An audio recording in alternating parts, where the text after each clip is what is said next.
slash yap session about just feeling blue, I guess. I've been really tired since coming back to the UK. I have a lot of back pain and I'm remembering just how hard it is to live alone. There's a lot of little things that need to get done, and yeah, it does kind of fall on me because, you know, it's my place and I need to make it happen, and I guess that kind of pressure is something that I just really didn't miss. And there have also been some other things weighing on me recently.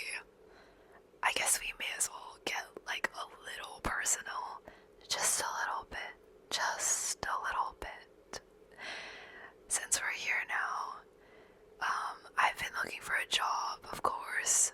I feel like I've been saying the words I've been looking for a job for a very long time, but I only graduated recently, and of course I did try while I was in university to find said job, but it's a lot harder than it seems when you have chronic pain and anxiety and fatigue and all these other things, and it's just a lot on your plate to balance that with coursework, with job hunting, and with the job assessments and everything else that, you know, looking for a job kind of involves in our day and age. There are all these rounds and interviews, and that creates an additional pressure. So yeah, while I wish that I had lined something up while I was in college, it just didn't work out that way, and here I am now talking to you guys about it.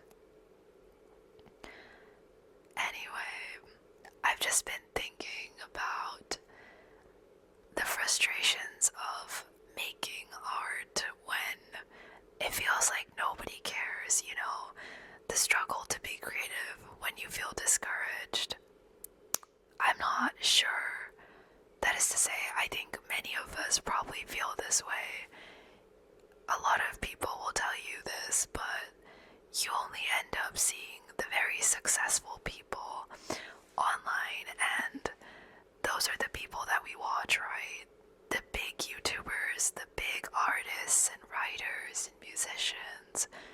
You don't see the stories of people who fail, or the people who tried and are still trying. They're not visible to us as much.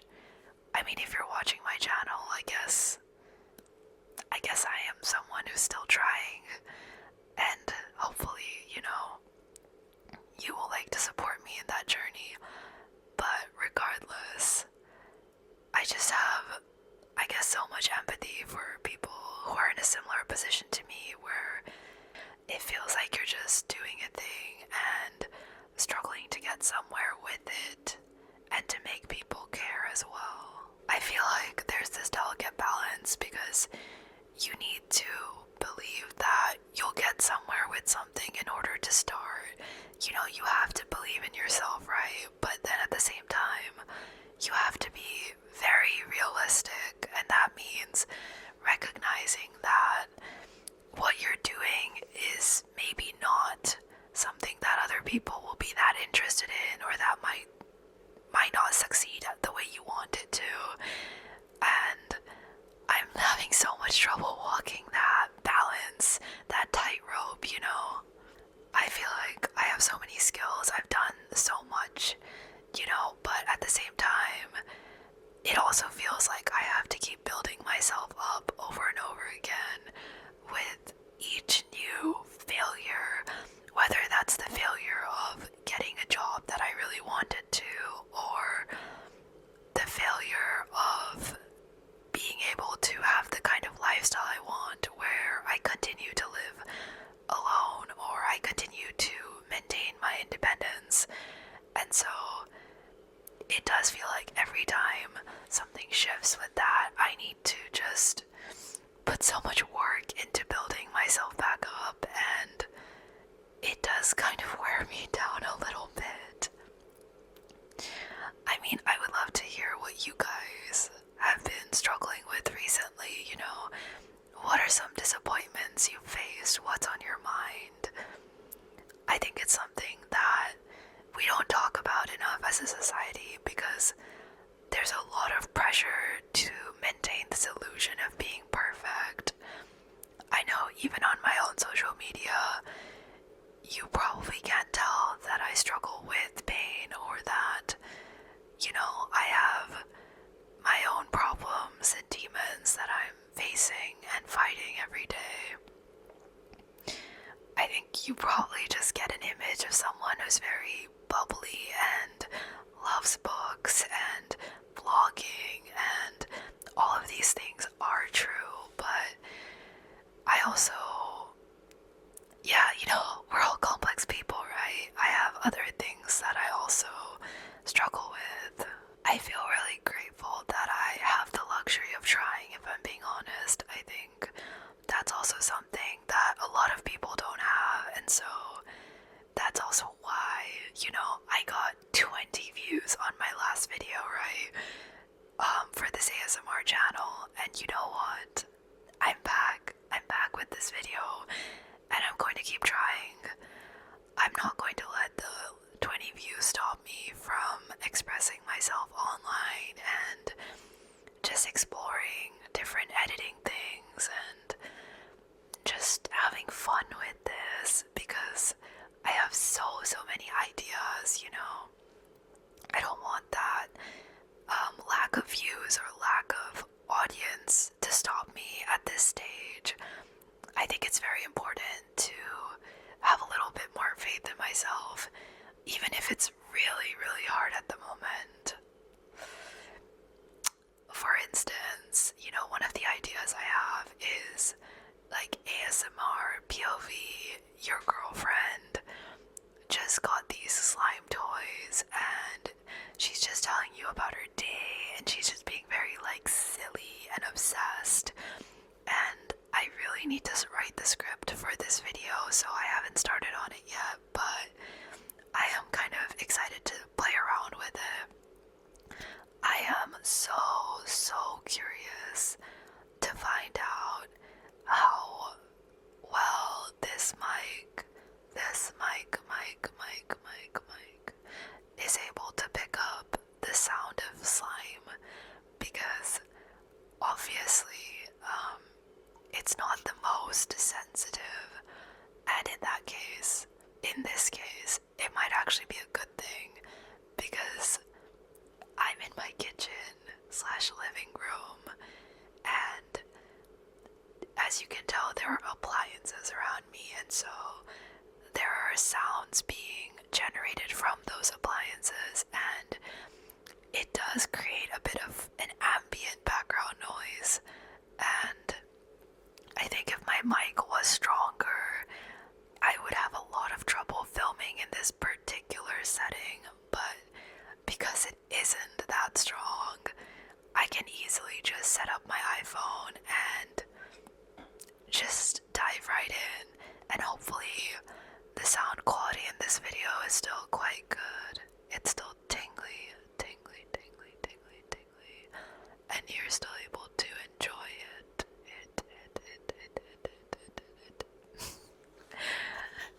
But yeah.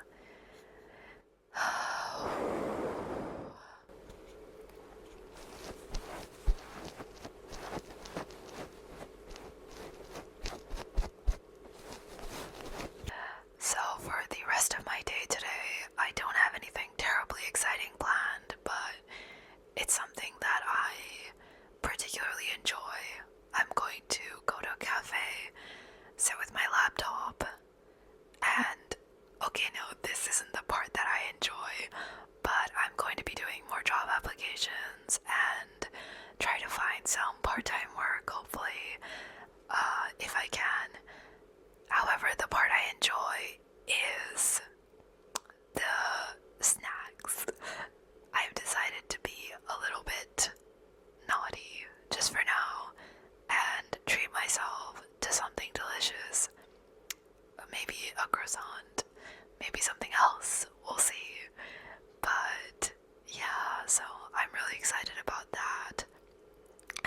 might also read for a bit.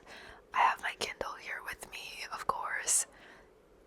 It's actually charging, so I'll just unplug it quickly to show you guys what I've been reading. So, okay, I've got my Kindle, unplugged it. If you don't know, I do have a main channel where I talk about books, and I talk about like Kindle Unlimited books quite often because I got this free subscription when I purchased my Kindle, and it's such a godsend. But yeah, I recently, a few days ago, I finished reading The Trunk, which is this dystopian Korean book where basically the concept is kind of insane, but the character is a fake wife and that's her job. So she gets to work as a fake wife for different men, and she signs these one-year contracts, and she's hired out through this agency that, you know, maintains this high level of privacy and confidentiality. But of course, predictably, her job is very emotionally draining, and it honestly sounded horrible. She's in these relationships where she's essentially a wife, but it's work, so she's not able to form attachments or emotional relationships and connections with these men. She is simply there to fulfill a role, and once she's done, she leaves. She never sees them again, and they can hire her again, but it's her prerogative whether she wants to accept those contracts or accept those offers. Unfortunately, she can only decline an offer a couple of times before she'll be suspended. So, you know, there are also performance reviews, and she has to fill out these descriptions of how the experience was. You know, was the client satisfied? Is he likely to return to the agency and hire someone else? And it honestly sounded just so problematic, but it's a very topical book.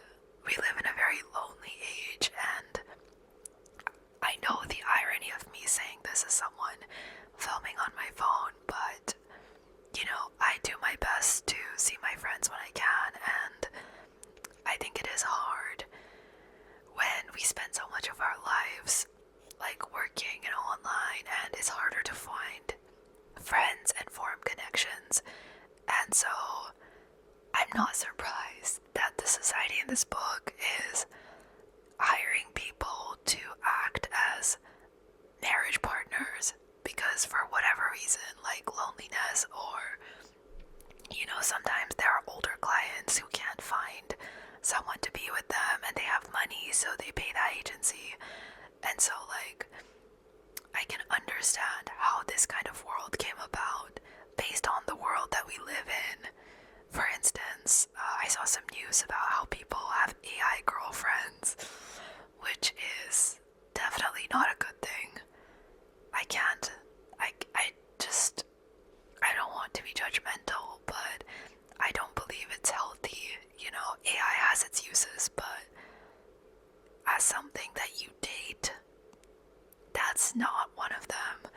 And so, yeah, it makes sense that these kinds of situations could arise, but it was very eerie to read about it in this story. I'm going to give a bit more of a cohesive review in my channel, on my main channel very soon, and so if you're curious, please check it out. Click on the link